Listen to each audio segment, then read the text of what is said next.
The ejaculation had been drawn from my companion by the fact that our door had been suddenly dashed open, and that a huge man framed himself in the aperture.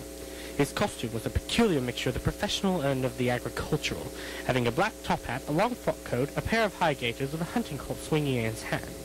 So tall was he that his hat actually brushed the crossbar of the doorway, and his breadth seemed to span it across from side to side.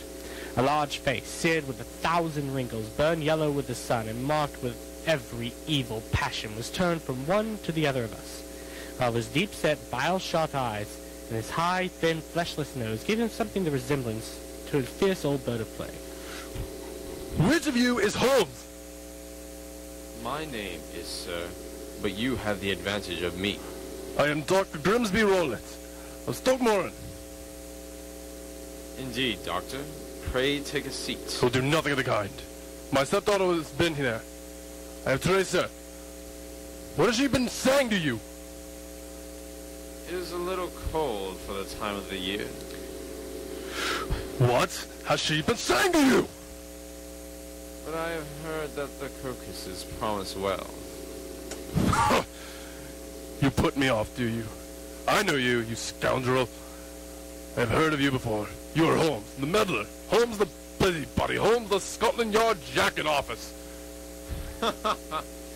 Your conversation is most entertaining. When you go out, close the door, for there is a decided draught. I will go when I have said my say.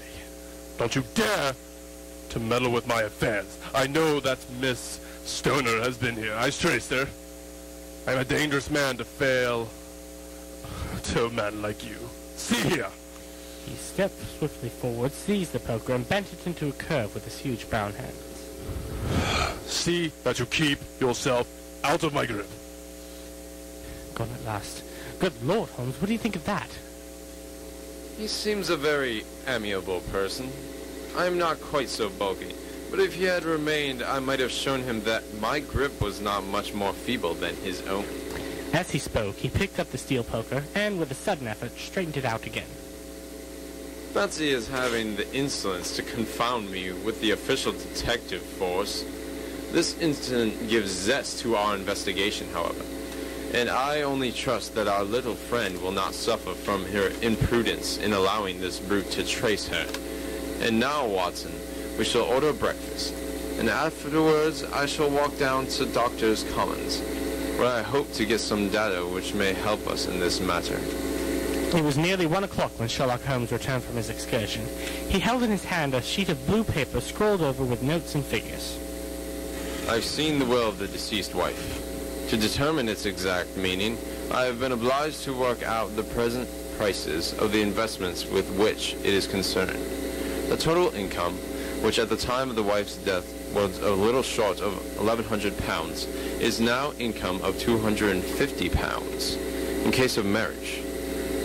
It is evident, therefore, that if both girls had get married, this beauty would have had a little more pittance, while even one of them would cripple him to a very serious extent. My morning's work has not been wasted, since it has proven that he has the very strongest motives for standing in the way of anything of the sort. And now, Watson, if you are ready, we shall call a cab and drive to Waterloo. I should be very much obliged if you would slip your revolver into your pocket. And Eiley's number 2 is an excellent argument with a gentleman who can twist steel pokers into knots. That and a toothbrush, I think, are all we need. At Waterloo, we were fortunate in catching a train for Leatherhead, where we hired a trap at the station and drove for 4 or 5 miles through the lovely Surrey lanes. Suddenly, however, Holmes started tapping me on the shoulder and pointed over the meadows. Look there. A heavily timbered park stretched up in a gentle slope, thickening into a grove at the highest point. From amid the branches there jutted out the grey gables and high-roofed tree of a very old mansion. Stokemoran? Yes, sir. That'd be the house of Dr. Grimsby Roylott. There is some building going on there. That is where we are going. There's the village, but if you want to get to the house, you find it sure to get over this stile, and so by the footpath or the fields. There it is, where the lady is walking. And the lady, I fancy, is Miss Stoner. Yes, I think we had better do as you suggest. Good afternoon, Miss Stoner. You see that we have been as good as our word. I have been waiting so eagerly for you. All has turned out splendidly. Dr. Roylott has gone to town, and it is unlikely he will be back before evening. We have had the pleasure of making the doctor's acquaintance. He paid us a rather unpleasant visit not 10 minutes after you left. Good heavens! He has followed me then? So it appears. He is so cunning that I never know when I am safe from him. What will he say when he returns? He must guard himself, for he may find that there is someone more cunning than himself upon his track. You must lock yourself up from him tonight. If he is violent, we shall take you away to your aunt's harem. Now, we must make the best of our time, so kindly take us at once to the rooms which we are to examine. The building was of grey lichen-blocked stone with a high central portion and two curving wings, like the claws of a crab thrown out on each side. In one of these wings, the windows were broken and blocked with wooden boards, while the roof was partly caved in, a picture of ruin. The central portion was in little better repair, but the right-hand block was comparatively modern, and the blinds in the windows, with blue smoke curling from the chimneys, showed that this was where the family resided. Some scaffolding had been erected against the end wall, and the stonework had been broken into. But there were no signs of any workmen at the moment of our visit. This, I take it, belongs to the room in which you used to sleep, the center one to your sisters, and the one next to the main building to Dr. Roylott's chamber. Exactly so, but now I am sleeping in the middle one. Pending the alterations, as I understand. By the way, there does not seem to me any very pressing need for the repairs at that end wall. There were none. I believe that it was an excuse to move me from my room. Ah, that is suggestive.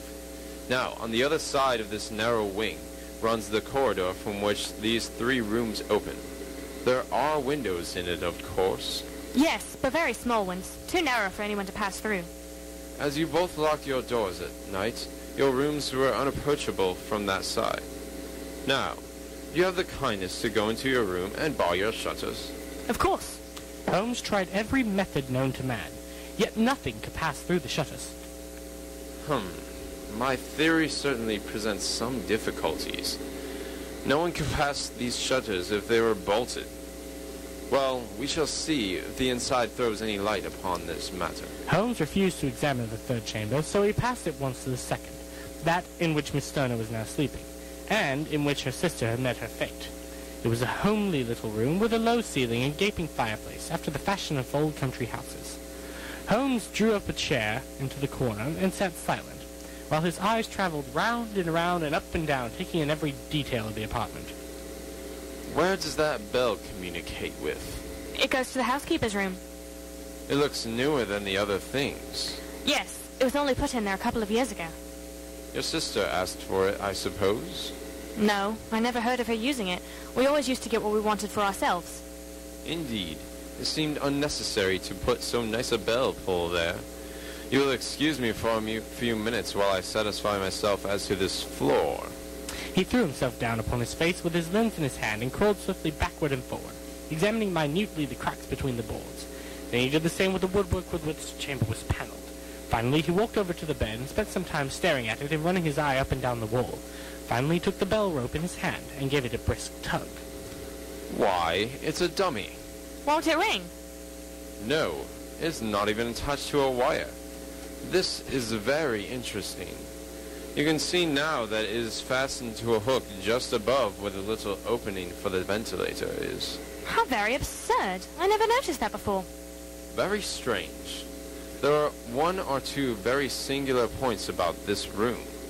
For example, what a fool a builder must be to open a ventilator into another room when, with the same trouble, he might have communicated with the outside air. That is also quite modern. Done about the same time as the bell rope. Yes, there were several little changes carried out about that time.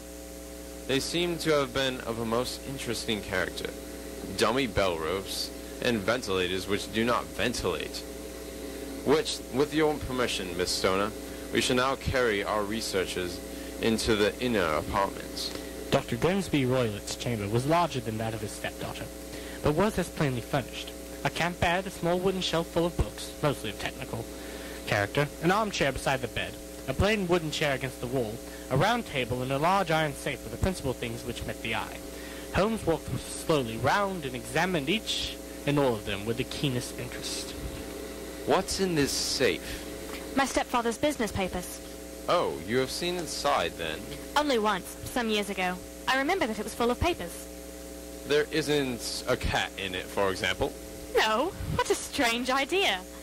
Well, look at this. A saucer of milk is here on top of the safe. No, we don't keep a cat, but there is a cheetah and a baboon. Ah, yes, of course. Well, a cheetah is just a big cat, and yet a saucer of milk does not go very far in satisfying its wants, I dare say. Hello, here's something interesting. The object which had caught his eye was a small dog lash hung on one corner of the bed. The lash, however, was curled upon itself and tied so as to make a loop of whipcord. What do you make of that, Watson? It's a common enough lash, but I don't know why it should be tied. That is not quite so common, is it? Ah, me, it's a wicked world, and when a clever man turns his brain to crime, it is the worst of all. I think that I have seen enough now, Miss Stoner, and with your permission, we shall walk out upon the lawn. I had never seen my friend's face so grim, or his brow so dark as it was when we turned from the scene of this investigation. We walked several times up and down the lawn, neither Miss Stoner nor myself liking to break in upon his thoughts before he roused himself from his reverie. It is very essential, Miss Stoner, that you should absolutely follow my advice in every respect. I shall most certainly do so. The matter is too serious for any hesitation. Your life may depend upon your compliance. I assure you that I am in your hands. In the first place, both my friend and I must spend the night in your room. I believe that is the village inn over there. Yes, that is the Crown. Very good. Your windows would be visible from there. Certainly. You must confine yourself to your room, on pretense of a headache, when your stepfather comes back. Then, when you hear him retire for the night, you must open the shutters of your window, undo the hasp, put your lamp there as a signal to us, and then withdraw quietly, with everything which you are likely to want into the room which you used to occupy. I have no doubt that, in spite of the repairs, you can manage there for one night. Oh yes, easily. The rest you will leave in our hands. But what will you do? We shall spend the night in your room, and we shall investigate the cause of the noise which has disturbed you. I believe, Mr. Holmes, that you have already made up your mind. Perhaps I have. Then, for pity's sake, tell me what was the cause of my sister's death. I should prefer to have clearer proofs before I speak. You can at least tell me whether my own thought is correct, and if she died from some sudden fright. No, I do not think so. I think that there was probably some more tangible cause. And now, Miss Stoner, we must leave you, for if Dr. Roylott returned and saw us, our journey would be in vain. Goodbye, and be brave, for if you will do what I have told you, you may rest assured that we will soon drive away the dangers that threaten you. Sherlock Holmes and I had no difficulty in engaging a bedroom and sitting room at the Crown Inn. They were on the upper floor, and from our window we could command a view of the avenue gate and of the uninhabited wing of Stoke Moran Manor House. Late that night, after Dr. Roylott had returned, we saw a light spring up in one of the sitting rooms. Do you know, Watson, I have really some scruples as to taking you tonight. Can I be of There assistance? is a distinct element of danger. Well, can I be of assistance? Your presence might be invaluable. Then I shall certainly come. It is very kind of you. You speak of danger. You have evidently seen more in these rooms than was visible to me. No, but I fancy that I may have deduced a little more. I imagine that you saw all that I did. I saw nothing remarkable save the bell rope. And what purpose could that could answer? I have confessed I more than I imagined. You saw the ventilator, too. Yes, but I do not think it is such a very unusual thing to have a small opening between two rooms. It was so small a rat could hardly pass through. I knew that we should find a ventilator before we ever came to Stoke Moran. My dear Holmes. Oh, yes, I did. You remember in her statement that she said her sister could smell Dr. Roylott's cigar. Now, of course, that suggested at once that there must be a communication between the two rooms. It can only be a small one, or it would have been remarkable upon the coroner's inquiry. I deduced a ventilator. But what harm can there be in that? Well, there is at least a curious coincidence of dates. A ventilator is made, a cord is hung, and the lady who sleeps in the bed dies. I Does that not strike you? cannot as yet see any connection. Did you observe anything very peculiar about that bed? No. It was clamped to the floor. Did you ever see a bed fastened like that before? I cannot say that I have. The lady could not move her bed. It must always be in the same relative position to the ventilator and the rope, or so we may call it, since it was clearly never meant for a bell pull. Holmes, I seem to be dimly see what you are hinting at. We are only just in time to prevent some subtle and horrible crime. Subtle and horrible enough. When a doctor does go wrong, he is the first of criminals. He has the nerve and he has knowledge. Palmer and Pritchard were among the heads of their profession. This man strikes even deeper, but I think, Watson, that we shall be able to strike deeper still. But we should have horrors enough before the night is over. For goodness sake, let us have a quiet pipe, and turn our minds for a few hours to something more cheerful.